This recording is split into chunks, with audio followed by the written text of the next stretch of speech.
Get up, gearheads. The cars are rolling in for Caffeine and Octane, the largest monthly car show in America. Fill up on some coffee, top off the octane, and head on down. What the heck is this? The complete drivetrain Oh, Oldsmobile. no. That's crazy. Jacksonville got it going on. So you can sleep in it. It's all-wheel drive. And this is a turbo diesel? Yes, sir. Yeah, 3-liter turbo diesel. Whoa. So what is your theme here? We're like in a tiki lounge. Yeah, that's true. This is kind of nice. Thank you. Oh my God, it's got a clear floor.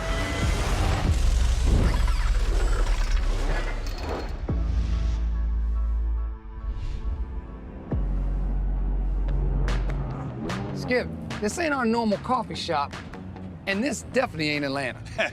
Welcome to Jacksonville, Florida, fellas. Absolutely. Jacksonville. There's some great stuff pulling in, even though it is sprinkling a little bit. It's Florida. Yeah, and I got a jump start on you guys. I went over to the Bruno's collection. Unbelievable.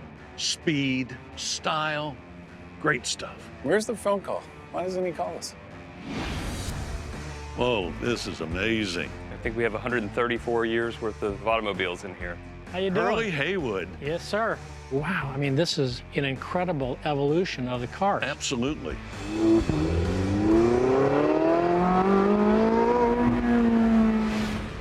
Listen, all I know is there's an Indy car over here. Don't nobody touch it.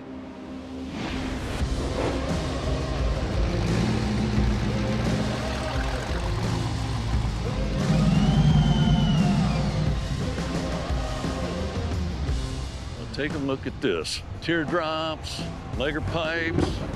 Woo-hoo.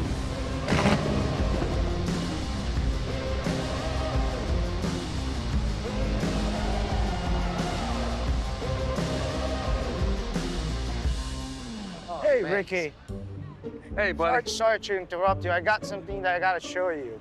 A car? Yes. All right, give me 1 second. Like, I'm actually looking at this car right here, but I'll, What do you want to know about it? this, why? That's it. This a car? That's a car. No way. Yes. This is your car? That's my car. That's a Formula One car. Formula Indy car. Indy car. What's it doing here? How do you take it off the track to bring it to here? I drove it in. No, come on. Street legal Formula Indy Reynard. No. How can it be street legal? Nothing street legal about this car. A million things modified and a crazy Oh my driver God. and a dream. What motor's in here? LS1. Oh, you got an LS. Oh, yeah. You got an LS motor? LS1 with a EF5 FiTech system on it and also a Reynard gearbox from the race car. Was this actually a real race car? Yes, it's an Indy car, got all the parts, everything but the motor. I cannot believe. Can you start it? Of course I can. Can I get in it? You're not gonna fit in because the seat's set up for me. For you. Check this out. Even See? for you. For me, it's Yes. that. And there's a time limit getting in and out of those things. So you drive on the street laying down. Oh yeah, I'm sleeping. I love it. You need a pillow back here. That's what you need. So how much power? About 500 and a quarter.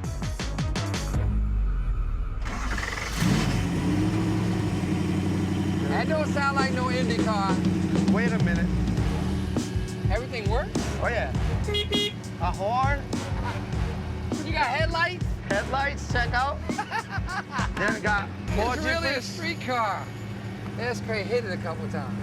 Ask your rev, please. Rev it up, rev it up, rev it up.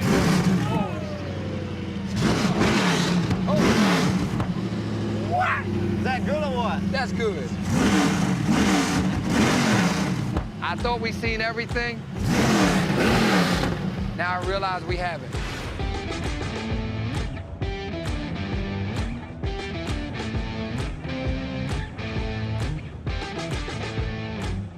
Oh man, I chased you in. I saw this. Can I get in? Sure. Oh, not many times you get to just hang out in the back of the truck. That's true. Ah. Brian. Brian Kendall. Kendall. So what is your theme here? We're like in a tiki lounge. Yeah, that's true. This is kind of nice. Thank you. This is a 1947 Dodge pickup truck. A little bit of a Frankenstein because it's got a 48 bed and a 39 dash, so it's kind of pieced together. So from a distance, I actually thought it was, you know, kind of a period restored truck. But then when you get up close, you're like, this thing has a lot of funny, funky, artistic touches to it. It's got like tiki doll skirts that are on the shifter, they're on the brake. Oh my God, it's got a clear floor. Ah, whoa. I put in a glass floor because I was told it wouldn't work and it would be oily and sooty, and I think I cleaned it once in 2 years. You know, I'm gonna critique your wiring a little bit. What's this wire? We're gonna have to work on that one. And I enjoy seeing the road go by. What is this pattern? It's got this really cool kind of Space Invaders or something. Did you cover it, or did you have some? Oh, yeah. Yeah, you did it? Yeah, the door panels, actually all the paneling, I got rid of the cardboard, which was stock, and just I went crap. with aluminum panel. And Good idea. Don't use cardboard on your door panels. Well, the ceiling too. I mean, all the headliners in the cars back then were just cardboard. What do you do for work? I was an architect, but I'm retired now, so Okay. I play with toys.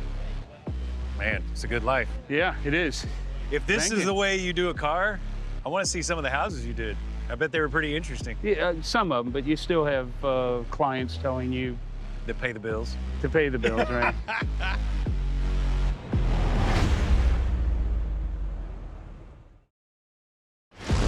Caffeine and Octane is brought to you by Haggerty. Let's drive together. Usually when we're traveling for caffeine and octane, we have to do like everyone else. We have to rent a car.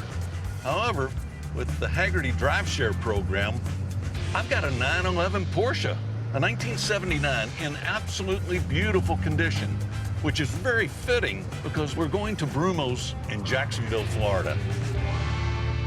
One of the premier collections in the world. I can't wait to see what they have in store for us today. Whoa, this is a bit overwhelming when you first walk in. I think we have 134 years worth of automobiles in here. This is amazing. So while we do pay tribute to our Porsche cars and really get in depth with what happened with Porsche, one of the main things that we focus on is what we call our Forerunners Gallery, and those are our earliest cars, mainly open wheel race cars. You know, we start with our Peugeot here. That car actually competed in the world's first ever sanctioned automobile race. Really? You know, just the change in design from looking at this to this Peugeot here blows you away. 1895 and 1914, look at the design change. What the charlatans of Peugeot were able to design and put together in this car, it's really the grandfather of all race cars and high-performance cars. And then you have this design. This is very unusual. So this is Harry Miller's first car. It's called the Golden Submarines in 1917, the world's first enclosed cockpit race car. It's one of the few replica cars we have, but it's actually built to Harry Miller's specifications. Harry Miller was kind of an automotive savant, automotive genius. Originally started making carburetors, but he went on to build some of the greatest racing cars ever built. So a Miller-powered car won the Indy 500 12 out of 17 years in the 20s and 30s. Oh, I love the display here where you've got it on the Yeah, we've got to show the bricks at Indy. What kind of speed? Go about 145 miles an hour. I'm not. No. I can't even begin to imagine doing 145 miles an hour with that high center of gravity. That has to be frightening to go 145 in that. Tiny and crazy is what I say. Oh, boy. And then you come to some real sophistication.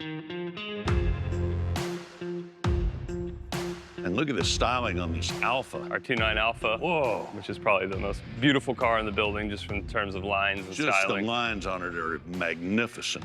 It's a Superleggera, supercharged. It was really built for racing.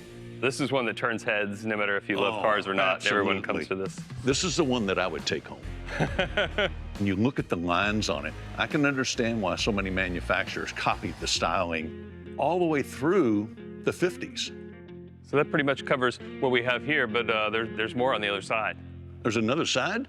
Absolutely. I have someone waiting to show you. Through here? Through there, yes, sir. Thank you very much. And this is, I thought that's all there was here. Whoa.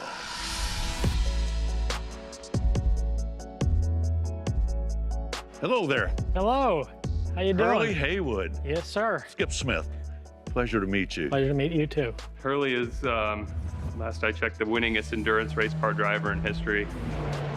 Highly successful sports car racing driver. Has been tied with Brumos since his first car race in 1969. So I arrived at Watkins Glen with really only one regional race under my belt. One race. Really? Peter, Greg, and myself in 1969 ran an FIA-sanctioned World Championship race, and we won the GT portion of it. How old were you then? I was 21. 21. You know, I was sitting on cloud 9, and then I got the draft notice. Oh my gosh. You're going to Vietnam, buddy. The Army was a good experience because it taught you how to accept different conditions and try to make the best out of that condition. Exactly. And all those things, I think, gave me an advantage when I came back against the competition. So what we have here is a transition of what you drove? Pretty much so. If you take a look, each one is a wonderful history book as far as the types of cars that we've raced. We started with the 914. That was Peter, Greg's, and my first championship car. We shared that championship together. And then the second year, 72, we were on with a 911. So I won the championship outright in that car. And then I went from a 300 horsepower car into a car that had 1,200 horsepower. I can't believe you drove this behemoth. This is a huge car. You had terrific downforce, you had massive power, you sat between two 50-gallon tanks of gas. Oh, that's a thrill. And, you know, if you punctured the cell, you were gonna catch on fire. Oh. So you always had that sort of in your mind. To sit between two 50-gallon gas tanks, it takes a special personality to be able to withstand the pressure. In 1977, I ended up doing an 8-hour stint in this car. Really? You couldn't do that in a modern race car. It would be totally exhausting. The G-forces, braking power, and traffic scenarios. Just the longevity of the drives, much less the durability of the automobiles, really says something both about the car and the driver. This is just an amazing, amazing collection. Yeah, it's pretty cool. When you walk in the door, you walk down the line of cars on that side, and then you look at the transition, and you say, wow, I mean, this is an incredible evolution of the cars. Absolutely. So how would you like to drive a 918 Spyder? I would much rather ride with you in a 918 Spyder and say I was with the legend, Hurley Haywood. Love the sound of this thing when you crank it up. It's so throaty. You ought to hear it when you're really on it. Riding in a 918 is a thrill. Riding in a 918 with a guy that really knows how to drive one.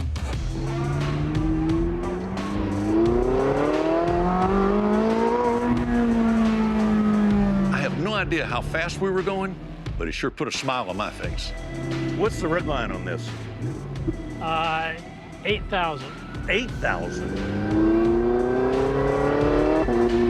Boy, this thing purrs. This is really a treat.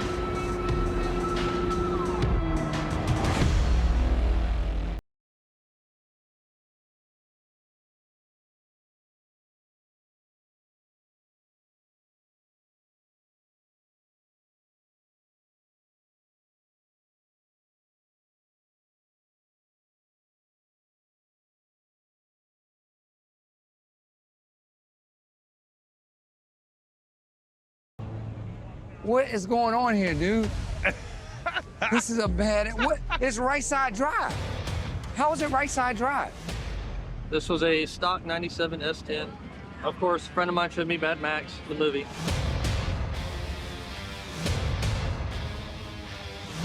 So how much horsepower are we talking about? Double what it used to have. Yeah, double what it used to have. Double what it came with. Those motors only make like 270 stock. So I Something made like that. 501 wheel, 506 torque. This reminds me of one of my favorite songs, Mama, Don't Let Your Baby Grow Up to Be a Car Builder. 'Cause this is what would happen. So I'm gonna tell you what I like about it. You don't have to paint everything don't have to be polished and chrome. You see the rust? It's Mad Max. You know, if y'all seen Mad Max, you understand what's going on here. The best feature on this that you can't see, yes, I did a right-hand drive, but if you noticed on the motor accessories, do you see a power steering pump? No. Nope. I used a Chevy HHR rack and pinion electric assist column, so I don't have the load of a power steering pump on it or lines to leak. How did you know that worked? I had to pull everything off of it. That's where this sensor right here comes into play. This turns it on. This is the crank reluctor from an HHR engine. So that column has to have both computers, that sensor, that reluctor to make the steering function when you crank the car up.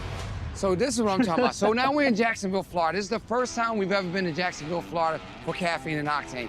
And this is what we're here for, you know? Fabricated stuff, things that he took from an HHR, I put the ECU in and everything to make all of that work. This is what Caffeine and Octane is all about. It ain't always pretty, but it's functional.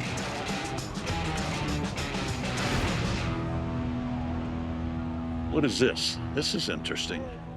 Hi, I'm Skip. I'm Bill Stafford. How you doing? Nice to meet you, Bill. Nice to meet you. This is really interesting. Thank you. What is this? The car I have is a 1995 Toyota Hiace Super Custom Limited. So this was not a U.S. market vehicle. Correct, yeah, it's a JDM, Japanese domestic market.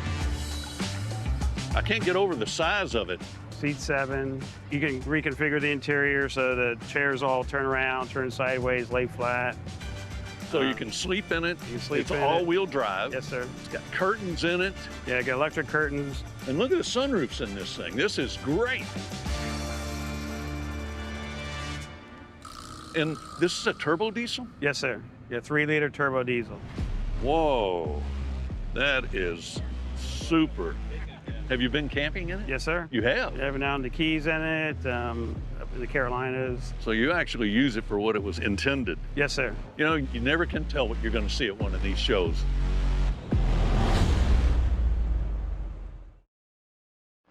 Caffeine and Octane is brought to you by Haggerty. Let's drive together. And by Napa. Quality parts, helpful people. That's Napa know-how.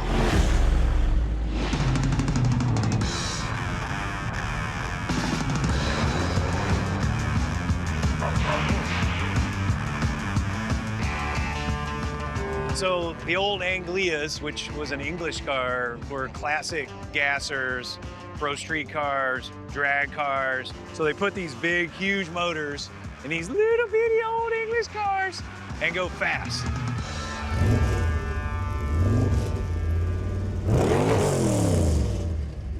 Is this you? Yeah. Hi, Bill Miller. Bill. Yeah. Sorry, I was talking all about your car. That's right. Bought a 1948 English Ford Anglia. Was it an original drag car or anything like that? Yeah, it was a gasser back in the 60s and stuff. Okay. Still got the roll cage in it, tube axle in the front and everything, Wow. tubbed out. Very cool. Yeah, they would take these things, put the big tubs in. If you look inside, I mean, it's a miracle you could squeeze even 2 seats in this thing, let alone 4's not gonna happen. No. Somebody said I should show you how the trunk opens. Okay. Figure it out. Okay. Don't tell me yet. Yep. Am I doing it? Pull it out. Oh. Look at that little gas tank. 10 whole gallons. 10 gallons. That didn't seem like a lot for that beast. It's not, that gets about 7.5 miles to the gallon. 7.5 to the gallon. That is a cool time warp. Thank you. Thank you for bringing that out. Thank you. That's great.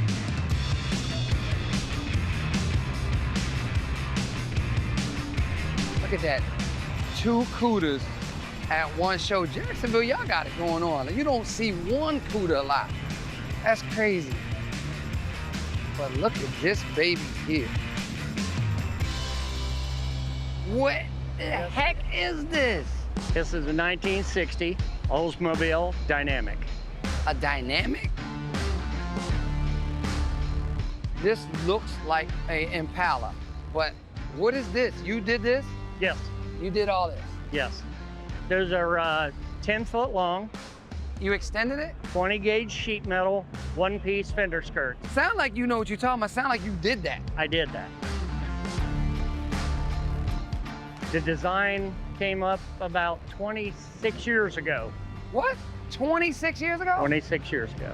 Never been repainted, rebuffed, or anything. Look at the interior. That interior wasn't done 26 years ago. Yes. Who did you get 26 years ago to do an interior like this? Actually, it was sewn up and I put it all in. I did the paint, the bodywork, and the drivetrain. This is amazing. What is going on under the hood? All right, I wanted to, again, stay with everything to be the complete drivetrain Oldsmobile. So this is a 371 Olds, 394 heads. This here, you did a little something different with that. So what's different about the grill? These look like lug nut covers. They are lug nut covers off of a semi. Off my tractor trailer. I got 2 of them, so I recognize And them. I just cut them to where they fit right in there. And that made the effect of the 60s customs that they used. All these little touches like this is what makes this car super special. Thank you. I said it once and I say it again. Jacksonville got it going on. We thought we had it going on in Atlanta, and we do. You do. But y'all got it going on as well. Thank you again. Ricky.